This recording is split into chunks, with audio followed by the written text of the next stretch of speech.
said, how familiar are you with the Ramones? Oh, I know them very well.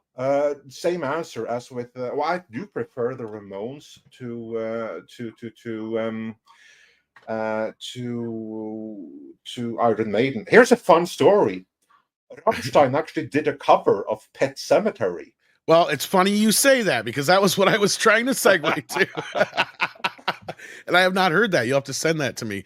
Yeah, And I it's don't know only performed once live, and it's not by the singer. It's their keyboard player, Flocka Lawrence, who really can't sing, and he's the one that utterly mauls Pet Cemetery. I don't know why didn't have Till Lindemann sing it, because Flocka can't sing. But yeah, I'll hook you up with Rammstein doing Pet Cemetery. just to hear it out of curiosity, because I don't know if Six wants to hop in here or not. I know she had to leave here soon, but her and I watched the new Pet Cemetery movie. Hey, Six, there you are. You did. And one of the jokes I said, because we watched it and she's like, I want you to watch, because actually she started watching. She texts me. She goes, did you watch the new Pet Cemetery yet? And I'm like, no. And she goes, I want you to watch it if you can, because I don't understand what the fuck is going on, or something to that effect. Or maybe you can explain some of these things to me, I think she said. Yeah. And and we're watching it and I'm like, I'm pretty sure that this is a prequel, or this is a prequel to the remake, because I had not seen the remake yet.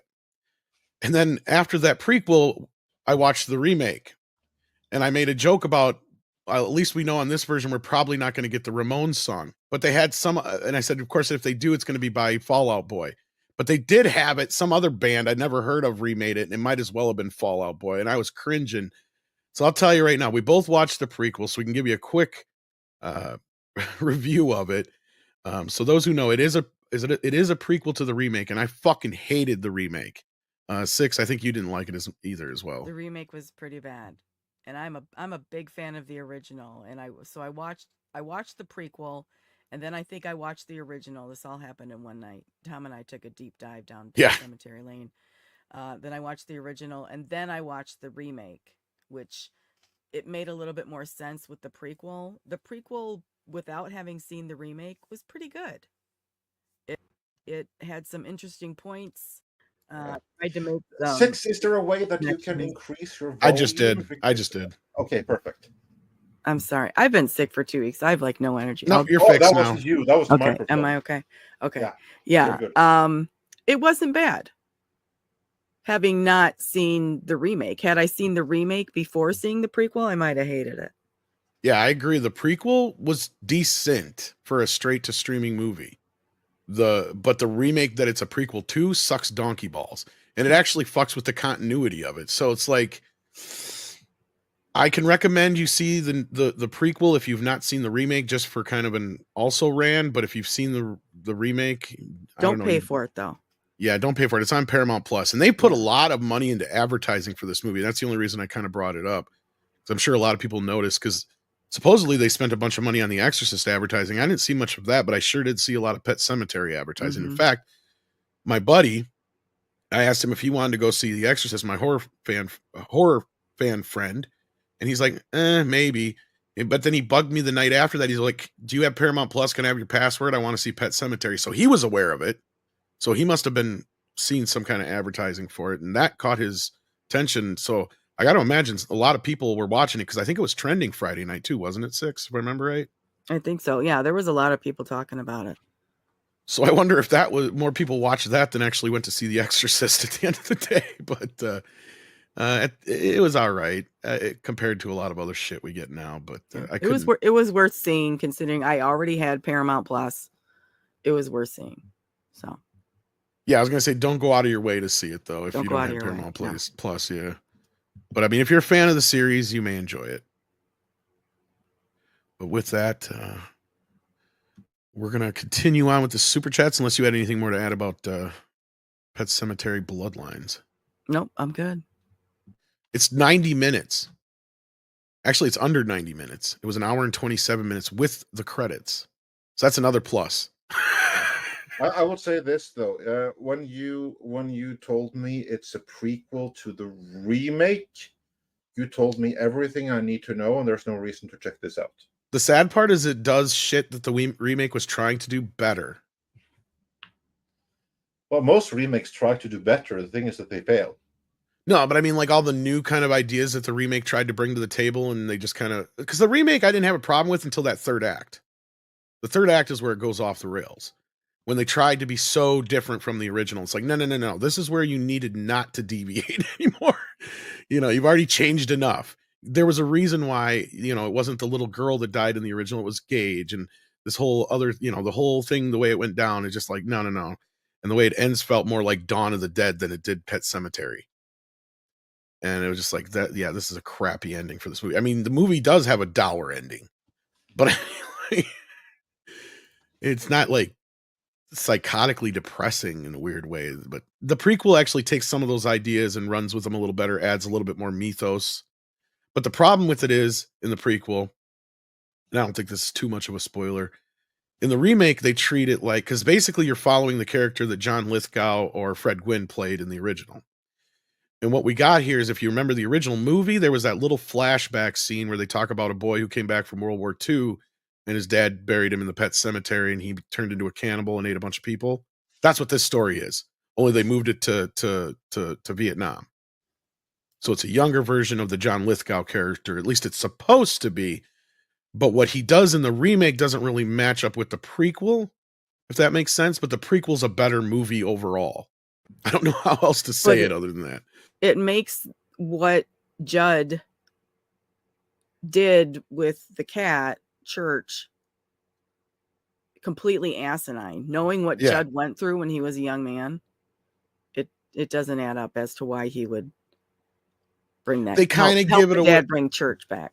They tried to kind of give Lithgow a little bit of the, no, oh, that girl's the first person who's actually, made me care about people in however long or whatever, and that's why I did this, but that's kind of the loosest reason compared to what you see in that movie. You're like, anybody who would have went through this would have never, like Six said, never allowed anybody over there.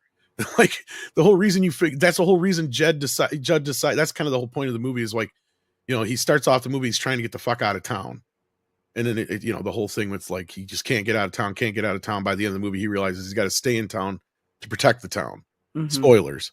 But yeah, I mean, if you already know the movie, he sticks around. So yeah. But anyway, yes, Jeff, I agree. The original's the best. It followed the book better. And in that case, what did you send here, Andre? Is this something for me? Okay. Yeah, no, that's just I just hooked you up with Rammstein. I will listen to that right after the show. Behind the scenes here. Yeah, I can't even remember the name of the group that did it for the remake, though. But anyway, go ahead. Sorry. Yeah, and also I also sent for those wondering what Tom is confused about. I also sent you Stål, the Norwegian cover band of Rammstein that went solo and did pretty freaking amazing. They're actually one of my favorite Norwegian language bands. Yeah. Yeah, we got some love for Pet Sematary too in the chat. I watched that again for the first time in I don't know how long. It does not hold up as well. Yeah. But it was directed by, the first one was directed by a woman. People forget that. Yeah, it was. The original? Yeah. And so was the prequel. Yes, it was. In fact, it's that chick who was talking about Barbie. I meant Bambi. But yeah, the woman who's gonna ruin Bambi. Yeah. Which I guess she's got one good movie under her belt, because that was the thing. It didn't feel like there's any overly woke stuff. The period stuff felt very appropriate. The only thing that stood out to me, and this has been a problem, and I think Six agreed with me, but this has been a problem with just movies in general. It's not this movie's problem. There's something about current day actresses, whenever they're in period piece movies, they don't fit. Something feels way too modern about them. I can't put my finger on it. Six thinks it might be partially the hairstyles, but I'm like, I'm not totally sure if that's it. Because they're emulating a lot of this hairstyles and makeup and all that kind of stuff from the era, but there's just something about their qualities. And I'm wondering if, because the only one I can think of in recent history that really kind of didn't stick out like a sore thumb was probably Margot Robbie in Once Upon a Time in Hollywood. And she's hardly in the movie, really. I mean, at least not in like any like grand sense of doing a bunch of acting or anything. It could be some of the writing and dialogue. I think it's more just the vernacular, the way that women speak now compared to the way they used to speak. I don't know.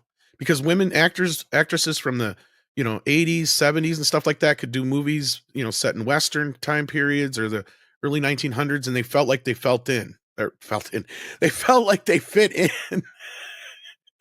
In a lot of these recent movies I've seen where they're contemporary period pieces, like they just feel like out of place. They feel like modern women, and I don't understand. I don't know.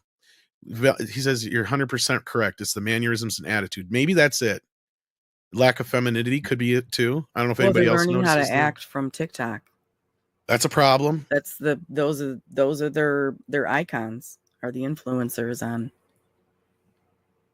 making those 10-second videos. And I got to imagine a lot of these new actresses are not watching older stuff either to kind of get a feel for any of that either, especially older stuff that would come from a lot of the periods that they're actually playing. You know what I mean? But no, it's not the aesthetic, Rick, because the other actors are fine. Like most of the male actors felt fine in their parts. Like they felt they, especially the one guy who was in Vietnam, like he definitely felt like he was in the right period. But and Dave Duchovny, right? That was the one guy. He felt fine, a little rough, looked a little rough, but no, he was all right in it too. But no, I can recommend that one a little bit more than I can The Exorcist. But if you didn't like the prequel, I don't know how you're going to react to it. If you did like the prequel, you'll probably like it less than if you didn't. Let me put it to you that way. This clip was taken from Midnight's Edge in the Morning, which streams live every Monday, Wednesday and Friday at 9 AM Pacific Time on the Midnight's Edge main channel. There you can send in your live questions and comments before clips and full stream replays are uploaded to Midnight's Edge live archives. We are also on Twitter, Rumble, Odyssey and Facebook, so smash that like, help share, subscribe and join us.